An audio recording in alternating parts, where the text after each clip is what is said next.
Hello, my name is Yejin Hong.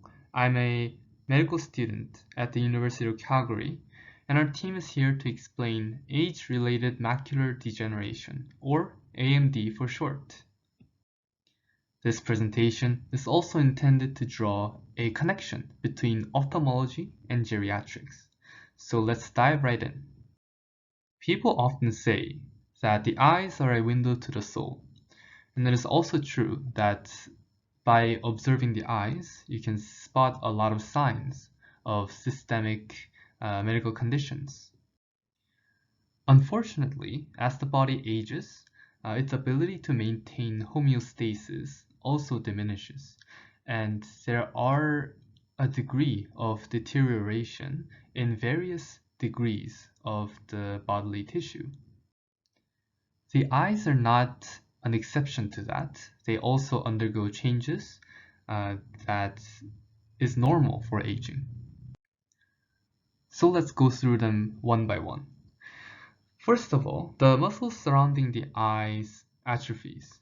So the eyelid muscles, specifically levator palpebrae superioris, weakens and ptosis occurs, or drooping of the upper eyelid.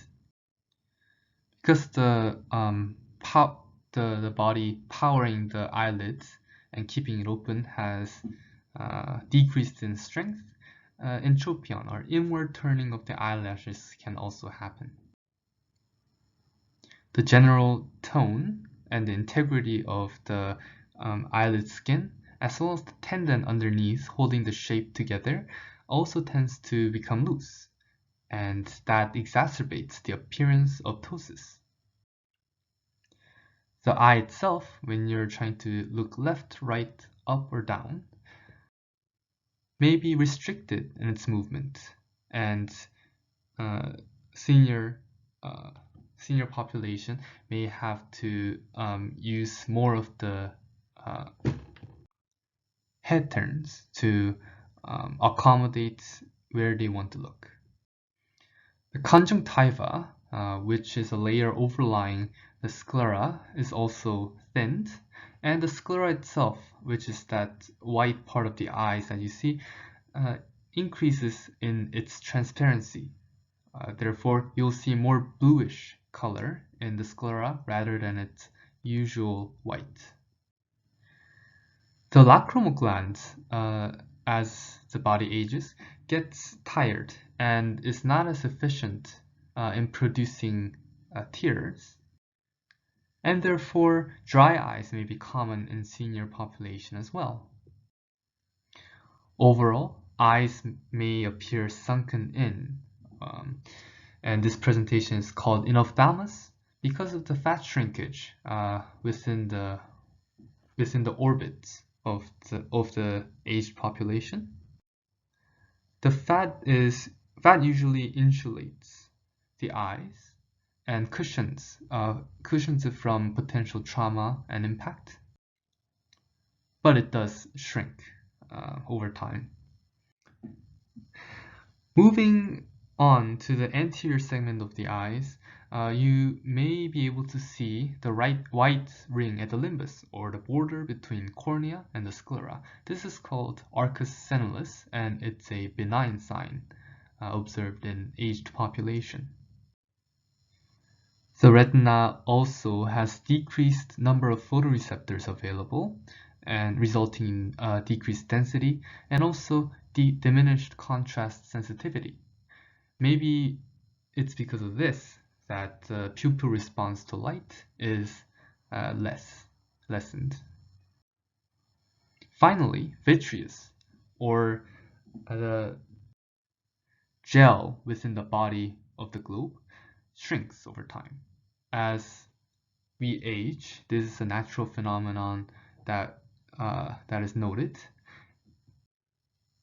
And one harmful consequence that can come from this is that as the vitreous shrinks, it can also pull the retina behind them, and this can cause retinal tears and detachment in severe cases. One condition that is often observed in senior population is age-related macular degeneration. And this condition is age-related, so as a person ages, there's a progressive degeneration of different layers of the retina. And specifically, we have noted on the slide retinal pigment epithelium, or the RPE, the Bruch's membrane, which is the innermost layer of the choroid, and finally choriocapillaris,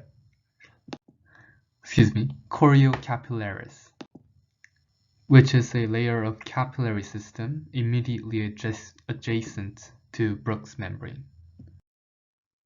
You are probably wondering what those three layers are, and the fact is that the retina is made up of many different layers that all help us see. First, when you look straight at the retina itself, as you can see in the top right corner picture there, there is a fovea and the macula. These regions have the highest concentration of cones and is responsible for central vision. The macula here is also included in the name itself, AMD, age-related macular degeneration.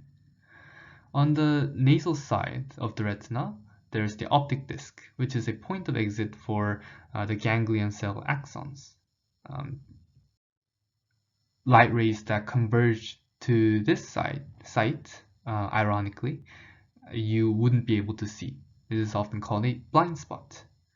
When you put your fingers right in front of your eyes, so right in front and between, and gradually move the finger away from you, then there will be a point at which you won't be able to see your finger. And when you move further, you will be able to see your finger again. That point where your finger disappears is the distance at which the light from your finger converges on your optic disc. There are also a lot of vessels of the retina that you will be able to appreciate on fundoscopy, and both the veins and the arteries will be able to you will be able to visualize on the exam. As you can see, there are a lot of layers in the retina listed there below. I'll explain the three layers that we talked about in the previous slide. The retinal pigment epithelium is the first site to be affected in the case of AMD. This retinal pigment epithelium layer has a lot of functions, including transport of nutrients and water, absorption of light, as well as protection against photooxidation. Photooxidation is a production of highly reactive molecules from stimulus of light. And another function is phagocytosis of a shed photoreceptor membranes. The next layer, Bruch's membrane, serves as a barrier between the retina and the choroid.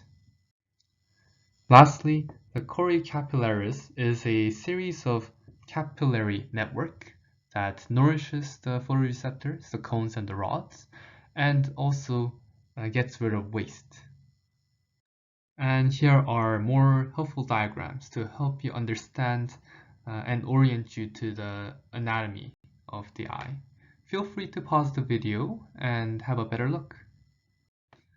There are two types of age-related macular degeneration, the non-exudative kind, or the dry, and the exudative or the wet AMD. The dry AMD can develop into the wet AMD. We will touch upon that later. Dry AMD is caused by a natural increased permeability in the retinal vasculature with age, and this causes leakage of any waste products that the blood is circulating around the body in the process of eliminating them. These waste products present as drusen, or little yellow spots in the retina, and because this does get in the way of the incoming light rays, it can interfere with vision at the macula. And as mentioned in the previous slide, dry AMD can develop into wet AMD. The drusen disrupts the Bruch's membrane, which we talked about before as the border between retina and the choroid. And the reason there was a barrier there was to prevent blood vessels from growing into the retina. Blood vessels are helpful for a lot of things, supplying every tissue in our body, but from the perspective of sight and the retina, it is not good. Now that the Bruch's membrane has been disrupted by drusen, the blood vessels now have an access to new layers of tissue and the hypoxic environment.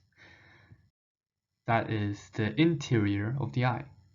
The blood vessels then are stimulated to grow through the membrane and into the retina. This is known as neovascularization. This is a serious threat to vision because the neovascular network is not as sturdy as a standard normal vasculature. This neovascular network can leak a lot, and it is prone to hemorrhages. Edema from such a network which is the leakage of fluid to the inside of the eye, can cause unwanted refraction of the incoming light rays, and which results in obscuration and disproportion of vision. Drusen can also appear in the retina in people who's normally aging and do not have AMD. That is why we have a specific criteria for determining if there is AMD and also how severe the condition is. For that, we look at the Beckman criteria and the AREDS, or Age-Related Eye Disease Study score. And you can see the chart here. It's pretty specific depending on the size of the drusen, the number, and the presence of pigmentary changes. In advanced stages, as I mentioned before, there are neovascular changes and atrophy as well. There are quite a few risk factors with regards to age-related macular degeneration. The most significant, as implied by the name of the condition, is age. Greater than 75 years generally presents a greater risk factor of AMD. Ethnicities. If you're Caucasian or have a lighter iris color, you're predisposed to the high risk of AMD. If someone has a family history of AMD, there is a genetic predisposition to this disease as well. Hyperopia is a refractive error where the light converges behind the retina, and it's actually easier to see things that are far away than focusing on things right in front of your eyes. Hyperopia, for example, if you have a very weak refractive power with regards to your cornea and the lens, or if the eye itself is shorter instead of long when the length is measured from the apex of the cornea all the way back to the retina. That could be a higher risk factor. That could be a risk factor for AMD. Lifestyle choices such as cigarette smoking, hypercholesterolemia, which can have genetic factors as well, and cardiovascular disease, as well as hypertension. These can all raise the risk for developing AMD in a patient. Also, statistically speaking, females tend to get more AMD than males.